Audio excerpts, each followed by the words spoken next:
Just as a coach, did you get out of today what you were expecting to get out of it?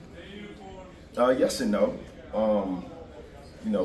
We live by some principles with our game goals, and I just thought collectively the top 7 things that's really, really important to us. I think we only just got to one of those, and so from our effort level standpoint, I don't think it was there. I'll chalk that up to, maybe this being our 4th day in a row. It's been kind of a weird week. I thought some guys individually just kind of use this as an opportunity to showcase what they can do. But collectively, we've got some work to do. Do you think part of it is having 11 new players? Yeah, absolutely. I'm not, as negative as it sounds, it's expected. I'm not complaining. I think everybody in America is dealing with the same issue. Not a lot of retention. You've got one guy that played minutes for us last year. And you throw a bunch of new guys. It's going to take some time. I think we're getting there. I was really happy with our Wednesday and Thursday practice, and I think we just kind of got overloaded with a funky week with media day and things like that, where we just didn't have as much juice. Obviously, we got up this morning for the Mason Mile, and so these guys were the battery that we needed, I thought, for the first time in front of fans. I just didn't think we had that, and we'll be fine. I think we're moving the needle in the right direction. Can you talk a little bit about some of the improvements that Braden made, especially with his ball handling during the offseason? Yeah, I think it's really, it's as hard as he works, he's going to naturally get better, but I think it was more so now he's got some help. He's got some guys that can play the point. He can play the point at times sporadically. He can play off the ball, and I think naturally that's what who he is.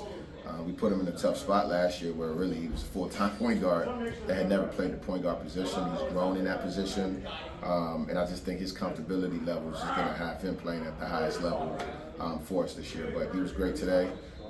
Jahari was alongside with him, and I just thought that tandem, they kind of ping-ponged off each other, and I think that's going to help Braden. It's going to help us. Don't quite have the bullies in the paint that you had last year.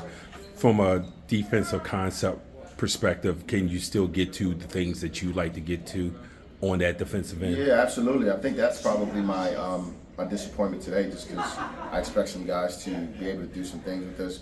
We're not as big as we were last year with Joe and Jalen, but then everyone else is, we've got big guards. We've got, Masai 6'6", Dole is 6'8", Fat 6'5", Braden 6'4", 6'5". We've got a bunch of different guys that if we're sitting down guarding, we're fast, we're athletic, we should be able to cause a little bit of chaos, just as much as chaos as we caused last year. And I just thought right now we're still trying to figure some things out. Guys aren't communicating at a high level the way we normally communicate. But again, when you have 11 new players, this is the time of the year where we're going to go back, we're going to watch film, and we just got to figure some things out and put ourselves in the best position we can before we scrimmage. Offensively, it seems like you have a few more perimeter options than you did last year.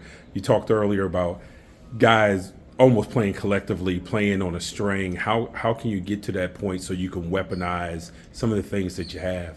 Yeah, I think it's a different group than we had last year. When you have a guy like Jalen Haynes, you can kind of throw the ball inside no matter what you run. You got a guy like Darius Maddox who can turn offense or turn bad offense into offense for you. I think this group's a little different. I think we're higher IQ. I think we can be, because of that, a little bit more systemic and just play through numerous guys. And that's really what we're trying to we're trying to figure that out. When you're doing it every day in practice, guys know each other. They know the reads, cheating it. They think we're bad refs, but today was pretty much the same thing with just better refs. I'm hoping the way we're grinding things out on both ends of the floor from a defensive standpoint, but then also offensive standpoint, I think these guys are dying to play against somebody else. And I think you'll see a little bit more fluidity once we get to that point.